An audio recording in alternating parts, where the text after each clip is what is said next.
क्या तुम्हें डरना चाहिए? चलो पता करते हैं आज। अगर ये 3 पर्सनैलिटी में से एक पर्सनैलिटी भी तुम्हारे अंदर है तो तुम्हें डरना चाहिए। पहला, कैटास्ट्रोफिजिंग। इस पर्सनैलिटी में ऐसा कुछ होता है कि इंसान से जब एक गलती होती है, यानी कि मान लो वो लाइफ में पहली बार फेल होता है, लाइफ में अगर कहीं इंटरव्यू देने गया और उस इंटरव्यू में उसे पहली बार रिजेक्शन मिला, तो वो होप छोड़ देता है और वो अपने आप को कहता है कि मैं अगली बार भी इस चीज को सक्सेसफुली अचीव नहीं कर पाऊंगा। ये वाली पर्सनैलिटी अगर तुम्हारे अंदर है तो इस चीज के लिए तुम्हें डरना चाहिए, बिकॉज ये पर्सनैलिटी तुम्हें कभी उसी चीज में दोबारा एक्शन लेने ही नहीं देती है। यहाँ रिपीटेशन होता ही नहीं है, क्योंकि हमारा माइंड जब इन सभी सिनेरियो को देखता है अपने साथ बीतते हुए तो वो सर्वाइव मोड में चले जाता है। और सर्वाइव मोड में जाने का मतलब कि वो अब रिस्क अवॉइड करेगा।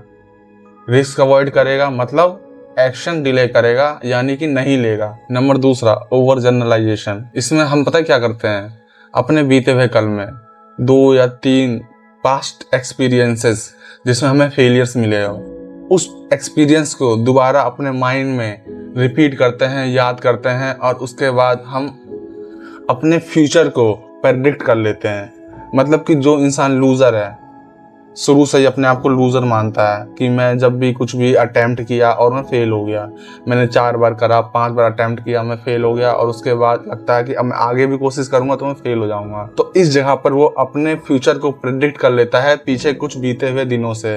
एग्जाम्पल के लिए मान लो तुम्हारा रिलेशनशिप को ले लेते हैं। तुम्हारे रिलेशनशिप हो गया या तो फिर कोई फ्रेंड सर्कल हो गया जिसमें तुमने बीते हुए कलों में कुछ ऐसी हरकतें या फिर कुछ डिस्टर्बेंस क्रिएट हो गया, कुछ मिसअंडरस्टैंडिंग क्रिएट हो गया। अब तुम्हारे मन में एक बात बैठ जाएगी फ्यूचर को लेकर कि आगे भी मेरे साथ ऐसा ही होगा। मतलब लोग अच्छे नहीं होते हैं।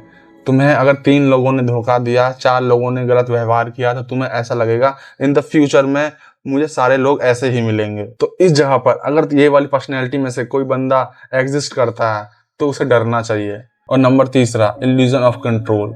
यहाँ पर इंसान किसी स्थिति को, किसी परिस्थिति को कंट्रोल करने के लिए एक फेक प्लानिंग क्रिएट करता है, जिससे उसे ऐसा लगे कि मैं अनिश्चितता को कंट्रोल कर लेता हूँ। मतलब अगर कोई इंसान किसी काम में डिले कर रहा है, उसको वो काम अच्छा नहीं लग रहा है या फिर उसे वो करने का मन नहीं है, लेकिन उसे यही पता है कि ये काम मेरे लाइफ के लिए बेटर है, तो वो अपने दिमाग में कुछ ऐसी फेक प्लानिंग क्रिएट करेगा जो उस काम में उसे डिले करवाएगा। एग्जाम्पल के लिए कई सारे इंसान तुमने नोटिस किया होगा जो तुमसे ये बोलते हैं कि यार अभी तक मेरी रिसर्च कंप्लीट नहीं हुई है किसी काम को लेकर, अभी मैंने प्रिपरेशन सही से नहीं करा है, लगता है थोड़ा और करना पड़ेगा। तो इस चीज़ को कंट्रोल करने के चक्कर में हम अपने आप को रखते कहाँ पर हैं, एक कंफर्ट जोन में, जहाँ पर हम अपने काम को डिले करते हैं, एक्शन लेने से बचते हैं और बस लोगों को ये बहाना करके दिखाते हैं कि मैं अभी सही तरीके से प्रिपेयर नहीं हूँ क्योंकि मेरी रिसर्च बाकी है। पर यहाँ सच तो यह है कि कभी भी क्लैरिटी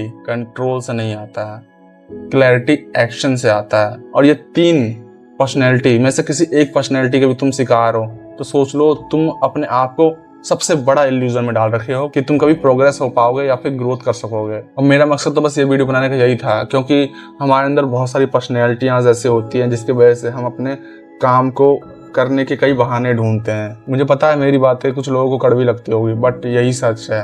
और अब अगर तुम इन सभी को जान गए हो और अगर तुम्हें समझ में आ रहा है तो सोचो तुम अवेयर हो गए हो, और अगर अब अवेयर हो गए हो तो यार देर मत करो, लग जाओ इस काम में। और अब तक इस वीडियो को यहाँ तक देखने के बाद तुम्हें पता भी चल गया होगा कि तुम्हारा माइंड तुम्हें किस तरीके से ट्रैप करता है। अब बस सवाल ये उठता है कि तुम अब वेट करोगे इन सभी चीज़ों को जानने के बाद या फिर एक्शन लोगे और इस इल्यूजन से बाहर निकलोगे। मिलते हैं अगली वीडियो में, बाय।